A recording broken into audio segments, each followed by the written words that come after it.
The Donald came out yesterday with his big announcement. The announcement Trump has been teasing his followers and loyal supporters with over the last few days.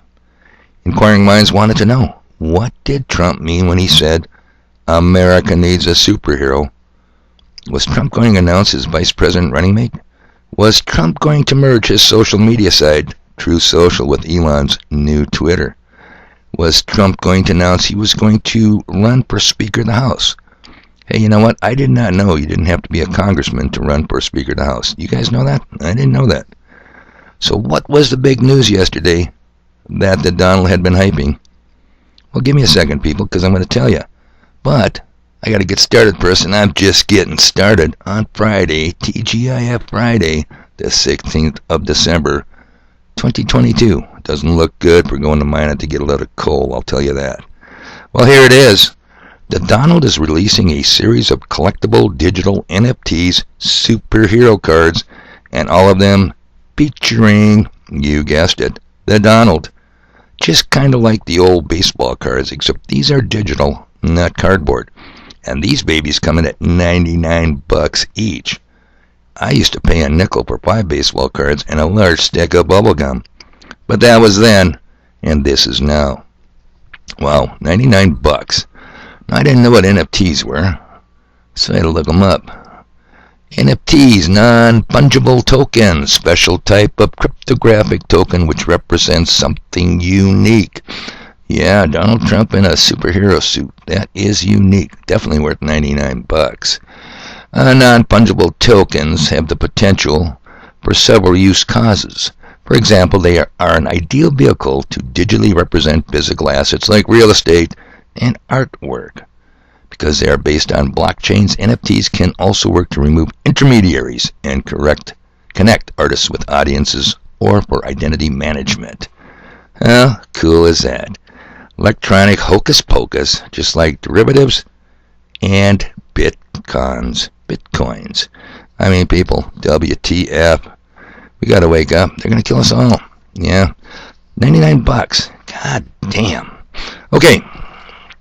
Too many people have standards that are the bare minimum. I hope you know where I'm going with this. Especially when it comes to the best information. Well, hey, Goober. Where have we heard that before? Oh, yeah. I just discussed that a few podcasts ago. It's hard to make accurate decisions if you don't have the best information. Too many people accept weather script readers telling them the forecast. It gives them something to talk about, and talk about it they do. A lot of people were talking about the weather yesterday at the bottom feeder pit. The place was very busy. It's kind of funny how no one can make it to work, but they can all make it to the bar to tell anyone willing to listen why they couldn't make it to work. Yeah, our mailman was there. You know our mailman. I don't mention names. So one of the TVs had the weather readers on. Gee, I wonder what Raytheon and Lockheed Martin have in store for us, said no one present. Standing outside like the good law-abiding cattle that we are, the outcast smokers, I heard it again. Oh, bitch, could be worse.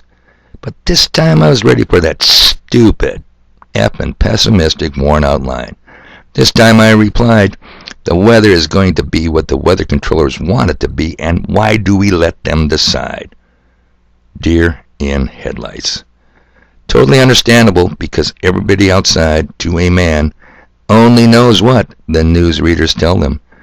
There's an obnoxious Canadian prick that hangs around the bottom feeder pit who never misses the opportunity to tell me, your humble, ever-flexible, most fluid messenger on the wall, that you can't believe all that bullshit you hear on the internet, as he talks about the news he heard on NBC last night.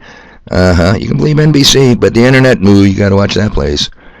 The news readers that were told to tell him just the news they wanted him to know. I frequently talk about the weather readers, but not today. No way. Today I'm going to talk about the news readers. Are they controlled opposition? Well, you bet they are. And one of the best at spreading disinformation and getting us to look the wrong way is Tucker Carlson. God damn, he is good. Precisely why Tucker gets the big bucks. I'm going to leave a link in the pinned comments to a 7.5-minute segment from last night. It deals with this the Kennedy assassination, the government's refusal to this day to release the sealed documents. I'm going to play a brief soundbite. Now keep in mind, Tucker is claiming the CIA was involved. America's premier intelligence agency. Oh yeah, people, the company.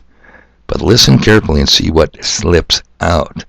Here we go. Oh, I got to get that up. Yeah, I can't click on that one. Oh, give me a second. Got it. Let's go. And it is illegal. In 1992, Congress passed the President John F. Kennedy Assassination Records Collection Act. That act mandated full disclosure of all documents by 2017, 54 years after JFK was killed. The last administration promised to comply fully with that law, but under intense pressure from CIA Director Mike Pompeo, withheld in the end thousands of pages of CIA documents.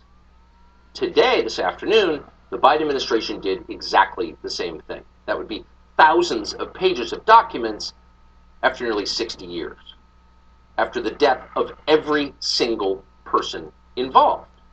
But we still can't see them. Clearly, it's not to protect any person. They're all dead. It's to protect an institution. But why? Well, today we decided to find out. We spoke to someone who had access to these still hidden CIA documents, a person who was deeply familiar with what they contain. We asked this person directly, did the CIA have a hand in the murder of John F. Kennedy, an American president? And here's the reply we received verbatim. Quote, the answer is yes. I believe they were involved. It's a whole different country from what we thought it was. It's all fake. Wow, did you guys hear that? Now, Tucker said institution, but his top secret, deep underground, military-based loving source said, let me read it for you again. The answer is yes. I believe they were involved. It's a whole different country from what we thought it was. It's all fake. Okay, now I can go back to that time. I think I was 8 or 9 years old in 3rd grade. What was the country that was being bantered around and discussed concerning the JFK conspiracy? Cuba, people. That's the country they were talking about. It was a Cuban conspiracy. JFK pissed them off. The botched Bay of Pigs disaster. So, it's a different country, not institution. Well, I'll tell you what. They thought it was Cuba, but I can't tell you who it was. I can give you some clues. They're over in the Middle East.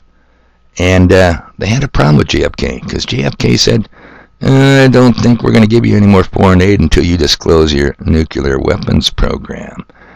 And JFK was also very hard on their little pet creation, the Federal Reserve. Yeah, JFK thought maybe we should reissue U.S. notes and let the government screw you instead of private banksters. Well, he pissed off the wrong people, I can tell you that. And like Tucker Source says, it's a whole different country. You know, people, if you want to know who rules over you, figure out who you are not allowed to criticize. I could mention this country if I loaded them up and laid it on the praise. If you can't figure out what I'm talking about, Murray might be able to help you. Okay, I've been working on, it's looking like as of this podcast, a 3-part series. Come on, people. I tie all the podcasts together. Today's podcast built on yesterday's. Tomorrow's podcast built upon today's. I got to get out of this page here. Tomorrow, if the Lord is willing and the river don't rise, we're up to see the wizard.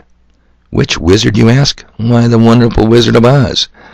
You know, we hear he is a wonderful whiz, if ever a whiz there was. Yeah, people, somebody is trying to tell us something in 1900. The movie came out in 1939. Truth in the movies, fiction in the news, and here I am with stuff to do.